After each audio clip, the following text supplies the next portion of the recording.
8 Gen 1 जो है वो सैमसंग ने बनाया है, 8 Plus Gen 1 जो है वो TSMC ने बनाया है। अच्छा, दोनों 4 nm पे बेस्ड है, लेकिन जो 4 नैनोमीटर्स प्रोसेस टेक्नोलॉजी सैमसंग ने यूज की कंपेयर टू अभी जो हमने देखा नया वाला जो TSMC ने यूज किया, तो TSMC की वो टेक्नोलॉजी फार इम्प्रूव्ड थी। अगर मैं आपसे पूछूं, of course there is Snapdragon, पर आप चाइना के कंपटीशन देख लीजिए, they are coming up with Dimensity की एक चिप आती है, एक मीडियाटेक की चिप आती है। इसके अंदर से कैसे एक यूजर एक स्टेबल या बैलेंस्ड चिप चूज करे? Viva Tech Buddy with Ayush. Hey guys, welcome to a brand new episode of Tech Panti. मेरा नाम है आयुष और बहुत ही एक्साइटिंग हफ्ता रहा है जहां पर एप्पल ने अपने 4 फोन लॉन्च किए हैं। पर उससे पहले मैं आपको इस शो का इंट्रोडक्शन दे देता हूं। यहां पर हम बात करते हैं सिर्फ और सिर्फ टेक की, नए स्मार्टफोन्स की, नए गैजेट्स की, नए लैपटॉप्स की, नए टैबलेट्स की और कुछ ऐसी पुरानी चीजें जिनको आपको फेंक देनी चाहिए। तो आज के शो में हम बात करेंगे about your cameras with technical Guruji कि कितना इंपॉर्टेंट है एक मेगापिक्सल हेवी कैमरा होना या कितना इंपॉर्टेंट है एक अच्छा प्रोसेसर होना। जानेंगे ये गौरव चौधरी यानी टेक्निकल गुरुजी के साथ। पर सबसे पहले एप्पल के फोन्स के बारे में बात करते हैं। यार चार नए फोन, 4 चांद लगा दिए। एक्चुअली ना उन्होंने बंटवारा कर दिया है, एक कर दिया है नॉर्मल आईफोन और एक कर दिया है प्रो सीरीज के आईफोन, जहां पर आईफोन 14 और आईफोन 13 के अंदर इतना ही डिफरेंस है जितना इंडिया वर्सेस पाकिस्तान और इंडिया वर्सेस श्रीलंका की मैच के आउटकम का। हाँ, दोनों में इंडिया हारी थी।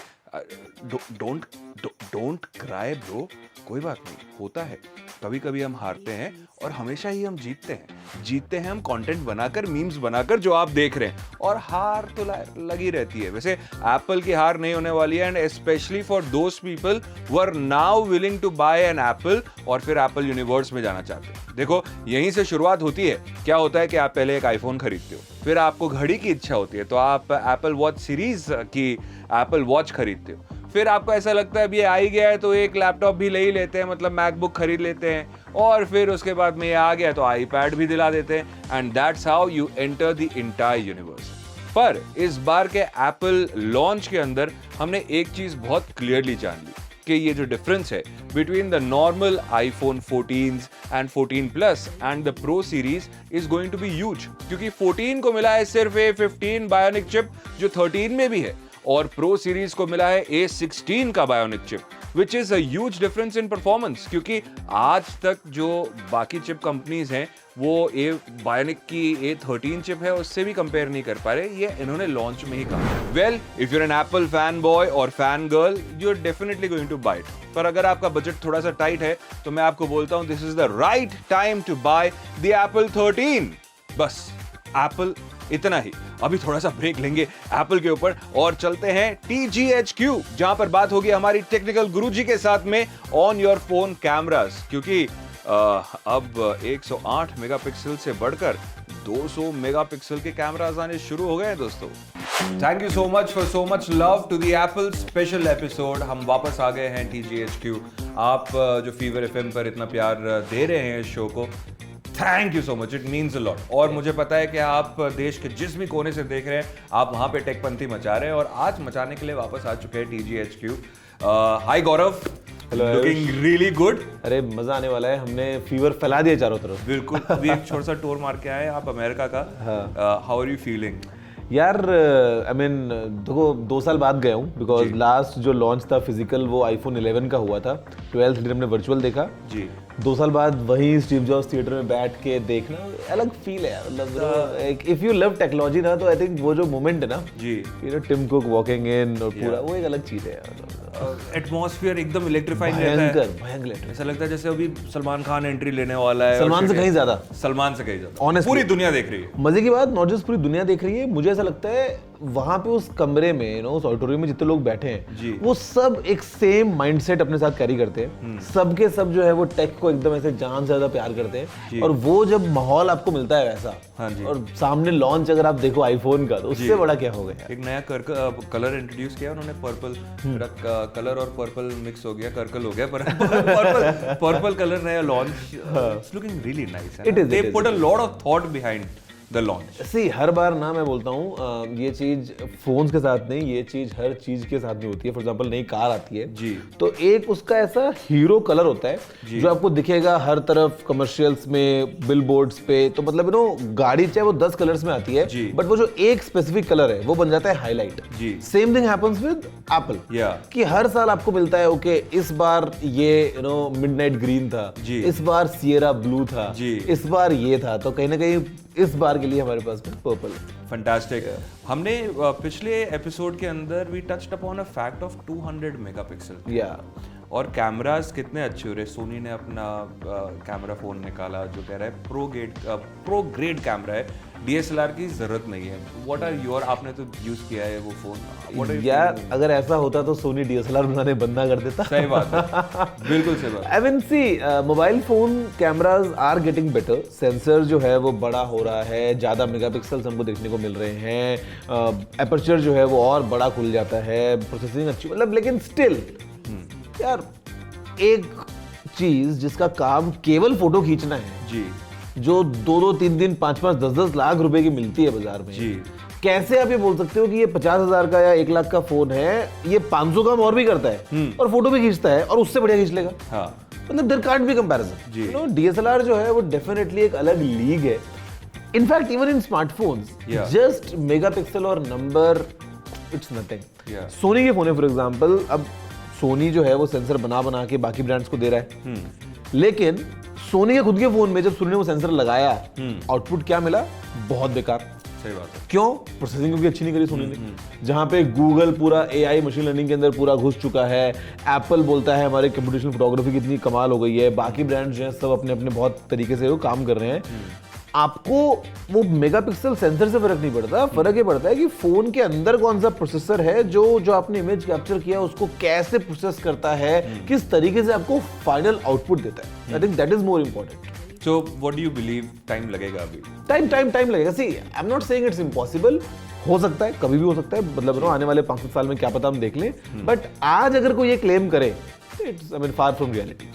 And these megapixel theories, we also touched upon the fact कि VGA कैमराज आए, फिर 1 मेगापिक्सल का कैमरा आया, फिर ऐसे ऐसे करते हुए 108 10 टाइम SpaceX जूम की बात करी सैमसंग ने, अब 200 मेगापिक्सल के कैमरा बोल रहे हैं कि आप होर्डिंग की फोटोज इस फोन में ले सकते हैं। पर at the end of the day talent भी तो होता है फोटोग्राफर का। वो भी होता है आयुष, और मजे की बात, अगर ये बोला है कि होर्डिंग की फोटो आप ले सकते हो, तो मुझे बताना कि लॉन्च होने के बाद में कितने दुनिया भर में ऐसे होर्डिंग्स लगे होंगे जिनकी फोटो एक फोन से ली हुई है, किसी की भी नहीं। सही बात है। सी टैलेंट ऑफ कोर्स है ही, और मैं बोलता हूं कि again camera is just a tool.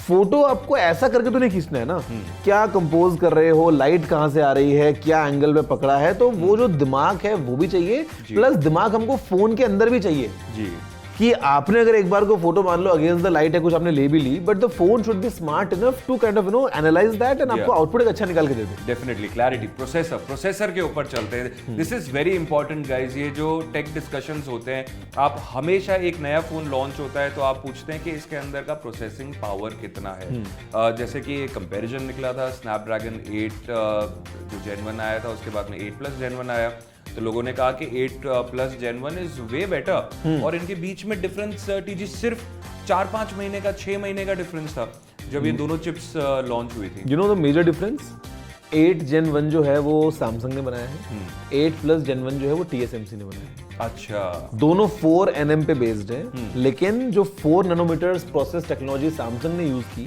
Compared to अभी जो हमने देखा नया वाला जो TSMC ने यूज किया, तो TSMC की वो टेक्नोलॉजी फार इम्प्रूव्ड थी, इसीलिए हमको हीटिंग इश्यूज देखने को नहीं मिल रहे हैं, इसीलिए हमको परफॉर्मेंस में जंप देखने को मिल रहा है। तो see this is what happens कि टेक्नोलॉजी बहुत तेजी से आगे जा रही है और आपको प्रोसेसर को ध्यान देना ही है। बिल्कुल, processor is like the heart of the smartphone, it is responsible for everything. आपका स्क्रीन कितना रिफ्रेश रेट सपोर्ट करेगा, कैमरा कितना फास्ट फोटो लेगा, बैटरी बैकअप कैसा मिलेगा, फोन गर्म होगा या नहीं होगा, गेम खेल, मतलब everything is dependent around that processor. And वहां पे आपको जो डिसीजन लेना है वो बहुत इंपॉर्टेंट है। या so who is the market leader?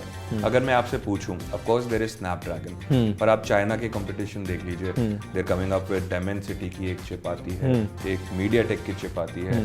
इसके अंदर से कैसे एक यूजर एक स्टेबल या बैलेंस्ड चिप चूज करे, वो कैसे डिसाइड करे कि ये चिप अच्छी है मेरे लिए?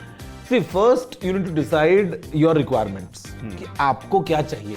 If you want, let's say, a gaming phone जो कभी ना अटके, बताओ गेम्स खेल सको, तो you definitely would want to go with the highest end flagship processor. जी. अगर आपको एक फोन चाहिए जहाँ पे आपको बैटरी बैकअप बहुत लंबा चाहिए, एवरेज परफॉर्मेंस चाहिए, तो आपको एक मिड रेंज चिप में जाना पड़ेगा. तो कहीं ना कहीं आपको पहले अपने रिक्वायरमेंट्स को समझना है. Second thing, sometimes you might have to look around कि you know there might be cases कि आपको एक साल पुराना वाला जो फ्लैगशिप है वो करंट किसी मॉडल में आ रहा है और जो आपको एक सही प्राइस पे मिल रहा है, कंपेयर्ड टू आज की डेट में जो नया फोन आ रहा है उस प्राइस में वो एक मिड रेंज चिप लेके आ रहा है. तो you can always choose and balance because there are certain things, for example जो ISP होती है जहाँ से पूरा प्रोसेसिंग होती है कैमरा को लेके, वो एक बहुत इंपॉर्टेंट यू नो टूल है और वो फ्लैगशिप प्रोसेसर्स में डेफिनेटली बेहतर है compare to a mid range chip. अगर हम बात करें ग्राफिक्स की, मशीन लर्निंग की, तो सब में सेम चीज है. बट मैं ये नहीं बोलूंगा कि सबके सब जाएं और बस फ्लैगशिप ले लें, प्रोवाइडेड कि आपको उसकी रिक्वायरमेंट है. आपको हो सकता है 20,000 के अंदर एक अच्छा फोन चाहिए तो आपको एक बजट में लेना पड़ेगा ना. बिल्कुल बिल्कुल. So guys, it is basically up to you, आपके यूज के ऊपर है. अब आप पापा की परी हैं, आपने सेल्फी लेनी है, आप ऐसा एक फ़ोन चूज़ करें जिसके अंदर सेल्फी बहुत बढ़िया आती है और बहुत अच्छे उसके अंदर फिल्टर्स ऑप्शन है. पर आप पापा के शहजादे हैं और आपने बिजनेस की कोई डील करनी है, तो आपने सिक्योरिटी देखना है, आपने कौन सा सेल्फी लेनी है उसके अंदर. So it is basically upon those people how they utilise. मैं ये नहीं कह रहा कि पापा की परी सिर्फ सेल्फी लेती है. मैं यही बोलने वाला था, कई बार ऐसा होता है कि पापा का शहजादा सेल्फी लेगा दिन भर और पापा की परी जो है वो डील करेगी करोड़ों की. वो भी होता है बहुत बार. Exactly, that's the point. It's just that कि आपको चूज करना है कि आपको कैसा प्रोसेसर चाहिए. इसी के साथ इस हफ्ते का एपिसोड खत्म कर रहे हैं. Thank you so much TG for being a part of TechPanthi. अभी सब सोच रहे होंगे सारे शहजादे की हम सेल्फी लें या बिजनेस कर रहे हैं. नहीं यार, जिसमें खुशी मिलती है वो कर. व्हाटएवर, जहां पर भी मचाने का मौका मिल रहा है टेकपंथी, मचाते रहो. गाइस, बहुत सारे कीपैड के ऊपर ऐसे हैक्स हैं जहां पर आप अपना IMEI नंबर निकाल सकते हैं या फिर अपने फोन का डेटा निकाल सकते हैं. एक ऐसा हैक है जहां पर आप *67 दबाकर जिसका भी नंबर लगाएंगे उसको आपका कॉलर ID नहीं पता चलेगा कि आपने उसे कॉल किया. और यही चीज आप ट्राई कर सकते हैं. You can definitely try. What you do is, पहले स्टार दबाएं, फिर 6 दबाएं, फिर 7 दबाएं और फिर जिन्हें भी कॉल करना चाहते हैं उनका नंबर डालें और फिर कॉल का बटन दबाएं. आप नोटिस करेंगे कि उनके कॉलर ID में कॉल आएगा ही नहीं क्योंकि कॉल जाएगा ही नहीं. So anyone using this hack, it's a fake hack. यहां पर मैं आपको बताता हूं what is going to happen when you are going to use this code before calling anyone. आपको उनका नंबर स्विच्ड ऑफ आएगा. यानी this can be a prank with your friends. आप अपने दोस्तों को प्रैंक कर सकते हैं, उनसे उनका नंबर मांग सकते हैं और फिर उनके नंबर के आगे *67 लगा दें, उनका नंबर सुनाई देगा switched off. Try this and let me know in the comments below.